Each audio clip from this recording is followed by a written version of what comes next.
Buen día, compañeros, compañeras. Tercer plenario de delegados, de delegadas que estamos llevando en este año. ¿Hay compañeros, compañeras que vienen por primera vez?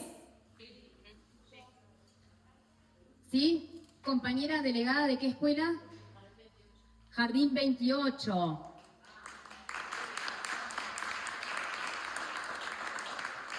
¿Por allá? De la escuela 354. De la 67. ¿Cómo? De la 195.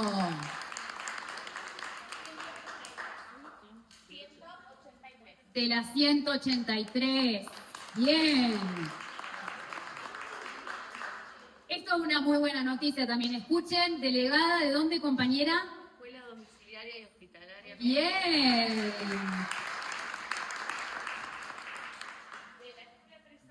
De la escuela 311. ¿Alguien más? Bien. Ah, Claudia, ya. Del CEPEN 19, por primera vez que viene Claudia, ¿cierto? ¿Y la compañera? Del EPEC 8. Es importante y preguntamos porque antes de comenzar con el informe, me parece importante compartir con ustedes que en muy poco tiempo hemos tenido una cantidad de elección de delegados y de delegadas en las escuelas que es muy importante para nosotros como sindicato, porque es reforzar los organismos de base de nuestro sindicato, de nuestra seccional, y porque también es una demostración de la necesidad de organizarse por todos los derechos que tenemos los trabajadores y las trabajadoras de la educación. Así que quiero que comencemos con un fuerte aplauso por la defensa de la democracia de nuestro sindicato.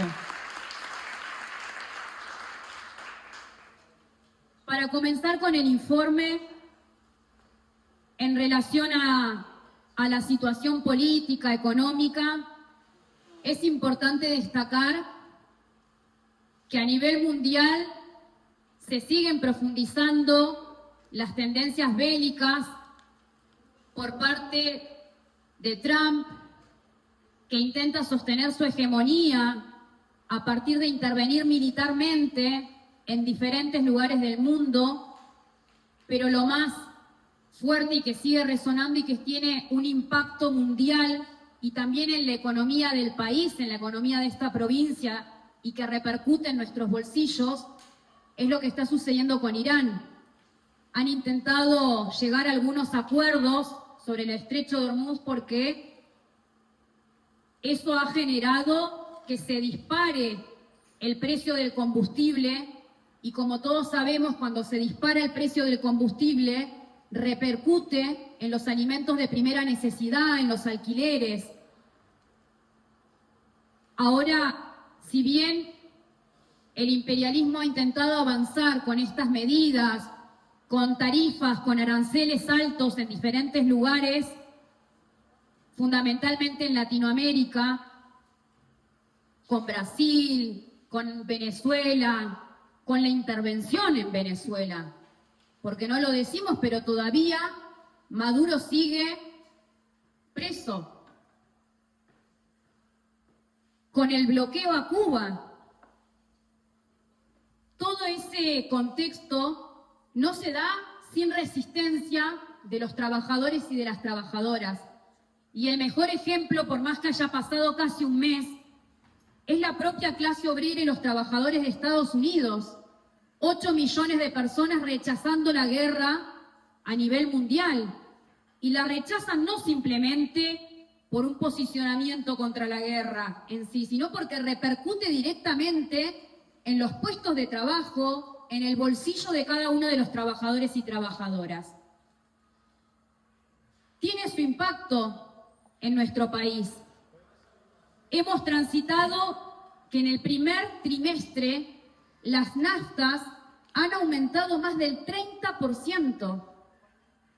Después podemos preguntarnos si ese 30% es repercutido en el aumento del IPC en nuestro bolsillo, que claramente no fue así. La situación en Argentina se profundiza. Si nosotros tenemos que decir los principales problemas, tienen que ver con que durante los últimos 2 años han crecido los despidos, los cierres de fábrica, más de 180.000 trabajadores despedidos.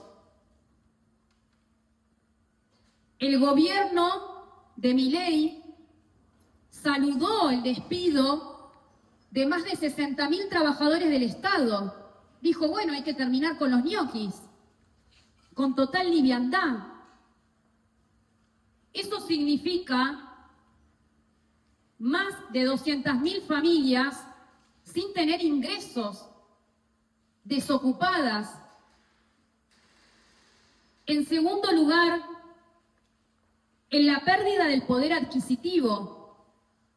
No hay un lugar del país donde no existan reclamos salariales porque el salario no alcanza, porque el caballo de batalla que tenía el gobierno de Milei, que era la inflación baja, no lo pudieron llevar adelante, todo lo contrario. De hecho, la inflación que se dio en este último trimestre es la más alta, la que no esperaban. Junto a eso está la situación de que todas las medidas que toma el gobierno nacional tienen que ver con poder juntar plata para pagar la deuda externa.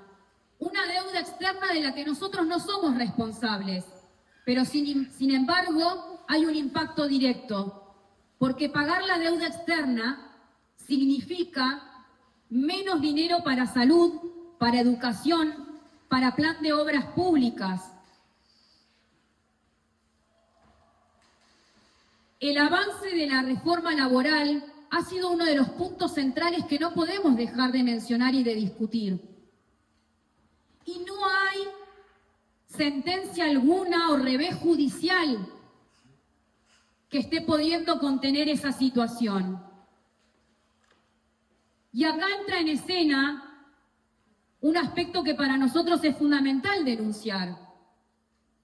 Porque en la medida en la que crece la baja de la popularidad y del apoyo al gobierno de Milei, que ya ronda el 62%, y baja la imagen positiva a un 36%, las centrales sindicales no hacen nada. No convocan a una medida para enfrentar el brutal ataque a los trabajadores, a las jubiladas, a los desocupados. El 1 de mayo, en realidad el 30, quedó clara cuál es la posición de la CGT. Es esperar el 2027. Los trabajadores no podemos esperar el 2027, ni podemos depositar ilusiones en que a través de las elecciones y del 2027 se van a solucionar nuestros problemas, que los tenemos ahora, que ahora necesitamos recomponer el salario, el aumento del salario y luchar por nuestras condiciones laborales. Para que pueda pasar este paquete de ajuste, el gobierno lo tiene que hacer con represión. Reprime sistemáticamente todos los miércoles a los jubilados y a las jubiladas, pero también a los trabajadores de la educación que salen a luchar por salario, como lo hicieron en Chubut, pero también como lo hicieron hace 2 días en Río Negro, que reprimieron a los compañeros de UNTER. El plenario tiene que pronunciarse con un repudio fuerte a la represión de los trabajadores de UNTER, pero también la exigencia a la CETERA. Más de 13 provincias estuvieron y están todavía en conflicto, y la CETERA no ha convocado a un plan de lucha nacional. cuando está claro que en todas las provincias los salarios están por debajo de la línea de la pobreza. Ni siquiera sacaron una medida para repudiar la represión. Y tampoco lo hizo la conducción provincial TEP, cuando tenemos mandato histórico desde Aten para salir a marchar y parar cuando existe represión. Como comisión directiva nos parece importante destacar cuatro puntos fundamentales que son los ejes con los que venimos interviniendo y discutiendo en cada plenario, asamblea y que forma parte de la campaña que estamos llevando adelante. En primer lugar, el problema del salario. Venimos planteando y tenemos que hacer un balance, porque del plenario anterior a este pasaron cosas. Pasó una unificada con asamblea con la participación de más de 2.300 trabajadores de la educación. Eso es una primer respuesta de la necesidad de exigir la reapertura de la mesa salarial y las asambleas en toda la provincia. Y tuvo la continuidad con una masiva movilización y jornada de lucha que tuvo un acatamiento de más del 90% en toda la capital, a pesar del temor y los aprietes que vienen desde el gobierno y desde la propia conducción. Una conducción que con Cintia Galeto salió a decir por los medios que defendía el acuerdo de diciembre 2025 y que no hay conflicto en la provincia y que tenemos que esperar al 2027. Repudiamos que la Comisión Directiva Provincial destine gran parte de su tiempo para atacar a los trabajadores de la educación que decidimos organizarnos y pelear por nuestras condiciones salariales y laborales, en vez de tener el mismo ímpetu contra el gobierno de la provincia. Tenemos claridad de que este punto, que tiene que ver con la campaña por la reapertura de la mesa salarial, no puede llevarse solamente en Capital, en Plotier y en Cenillosa. Tenemos que llevar adelante una campaña provincial. Por eso, desde esta comisión directiva, junto a las seccionales opositoras, hemos largado una campaña con sextuples y afiches para que lleguen a toda la provincia y sea tomado por los compañeros y las compañeras de todas las seccionales, para que exijan a sus conducciones la convocatoria a asambleas. En segundo lugar, las condiciones laborales. Todos los niveles y modalidades estamos atravesando las consecuencias de las reformas educativas y la reforma laboral. Hay un punto que es muy importante y lo voy a mencionar porque tenemos convocatoria para la semana que viene. Y tiene que ver con la educación especial. Hemos resuelto la convocatoria a una jornada unificada junto a Plotier y a Cenillosa, que surge producto de la demanda de las compañeras de las escuelas especiales.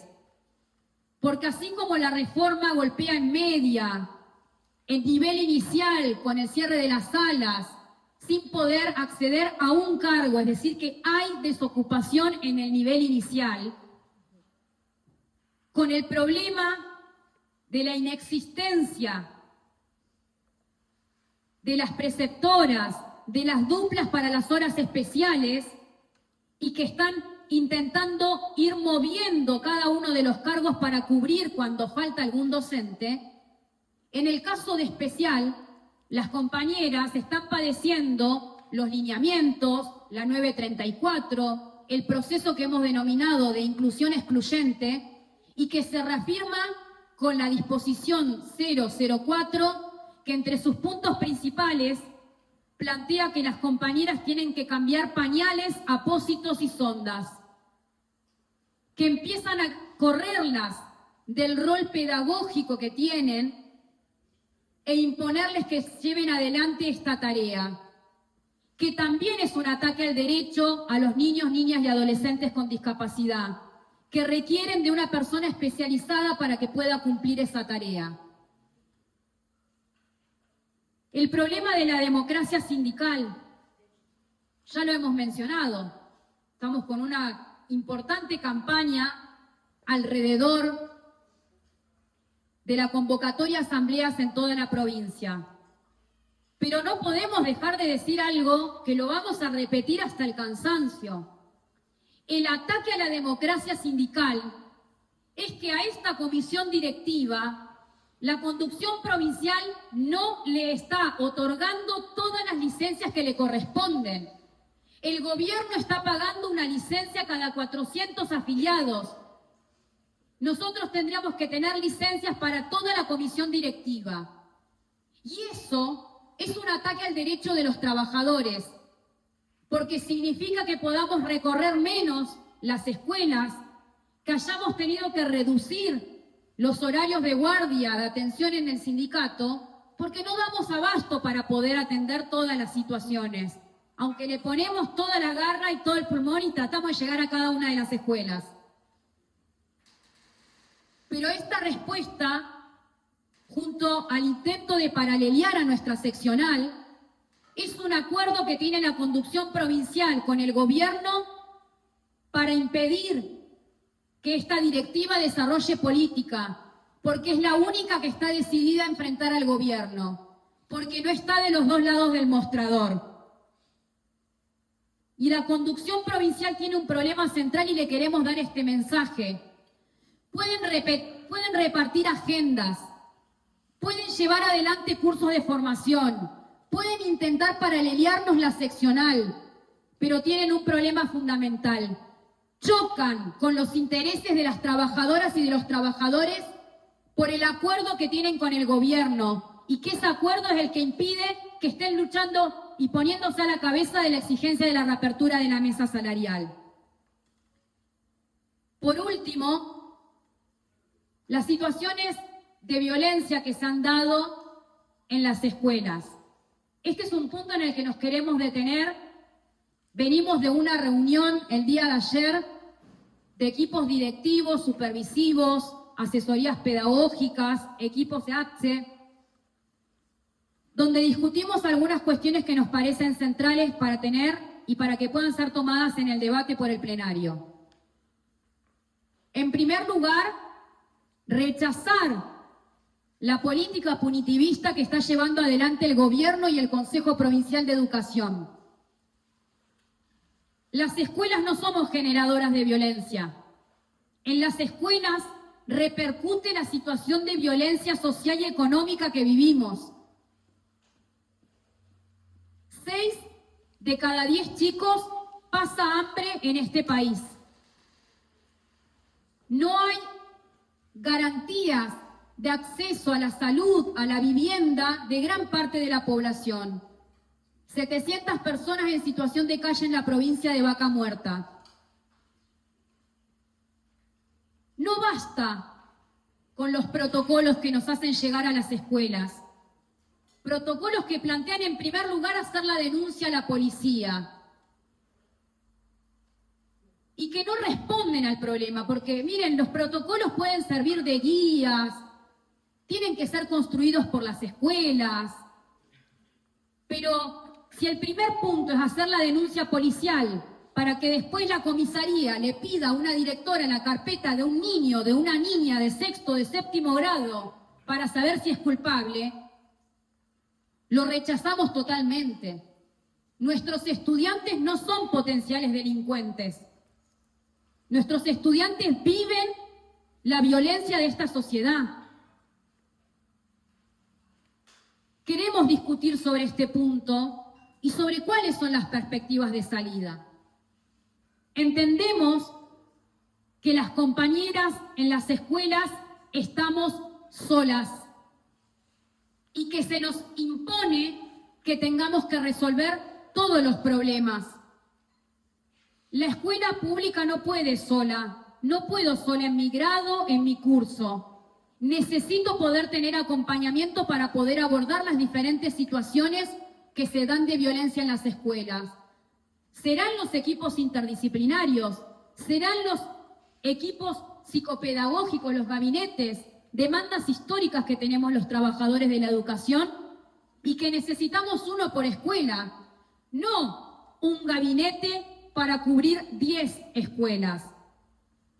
Pero también necesitamos que para que se escuche a los estudiantes, a las familias, a los adolescentes, políticas públicas que trabajen para eso.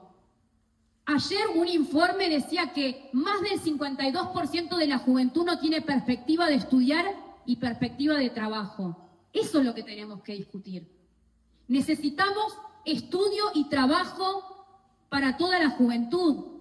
Necesitamos que se construyan más escuelas de música, más escuelas de bellas artes, más CEF en toda la provincia. ¿Cuántos CEF hay en el oeste? Ninguno. Escuela de música, la escuela de música está saturada acá. 1.800 estudiantes y quedaron más de 300 afuera. Es necesario construir una escuela de música en el oeste. Entonces, creo que estos son los problemas que estamos atravesando y que tenemos que discutir. Y no quiero dejar de mencionar que tenemos una convocatoria muy importante. Así como convocamos a la jornada unificada para el día 13 para las compañeras de especial, el día 12 de mayo es la marcha federal en defensa de la universidad pública.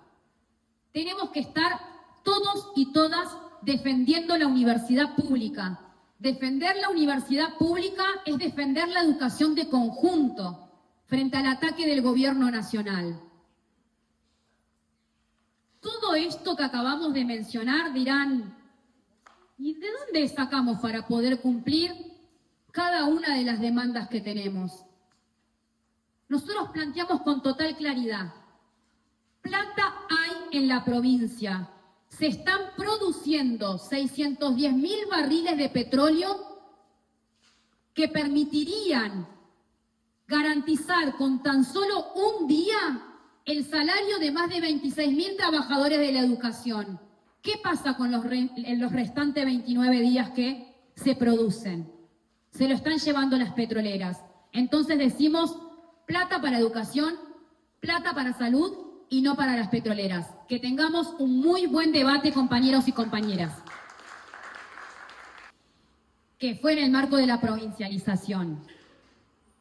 Nosotros cuando planteamos la provincialización por la reapertura y por las asambleas, estamos discutiendo la convocatoria a un encuentro provincial de trabajadores y trabajadoras de la educación. Lo estamos pensando para el 30, tenemos que terminar de organizarlo, pero queríamos hablarlo con ustedes para ver cómo lo ponemos en marcha esa convocatoria, porque entendemos que es la forma de poder profundizar la campaña provincial para que se den las asambleas en toda la provincia por la reapertura de la mesa salarial. Ustedes saben que se viene a consolidar a través de esa resolución que establece en cuántos días nos va a autorizar el Consejo de acuerdo a la enfermedad que tenemos. Esa es una situación terrible porque en lo que va de la semana recibí mensajes de 3 compañeras que no están en condiciones siquiera de poder pararse y les han dado el alta y les rechazan cualquier posibilidad de licencia excepcional o de lo que sea. Digo como para que pensemos, porque puede venir alguna acción alrededor de este punto que podamos debatir en el Consejo Provincial de Educación. Y el segundo punto, que esperamos poder prepararlo lo antes posible, es que nosotros hemos votado el otro día en la unificada el poner en pie una campaña alrededor de la vivienda. Porque nosotros ahora discutimos que el salario no nos alcanza para poder vivir y que con un cargo se destina a pagar el alquiler. Entonces nosotros lo que decimos es, debería existir y deberíamos exigir al gobierno de la provincia un plan de viviendas estatal para todos los trabajadores y trabajadoras. No hablo de los chanchullos esos que se han dado a conocer de la 127 ni nada de eso, Estoy hablando de la exigencia de que el gobierno garantice plan de obras públicas de construcción de viviendas para las demandas de todos los trabajadores. Los últimos planes de vivienda que se dieron en la provincia fueron finales de los 80 y de los 90. En adelante no se han construido planes de vivienda estatal. El gobierno ha permitido la especulación inmobiliaria y que se conformen cooperativas para que empiecen a atender esa situación, corriéndose del lugar de garantizar las viviendas para las familias en Neuquén. Entonces, ese es un punto que nos parece importante y que es una tarea que luego vamos a ver cómo la desarrollamos, porque es una tarea titánica, pero que nos permite dialogar con cada compañero para saber efectivamente qué cantidad de compañeros está alquilando, cuánto está pagando y qué número tenemos en Aten Capital de compañeras y compañeros que necesitan una vivienda y que tenemos que ir con esos números también exigir al gobierno que ponga en pie ese plan de obras estatal. Nada más.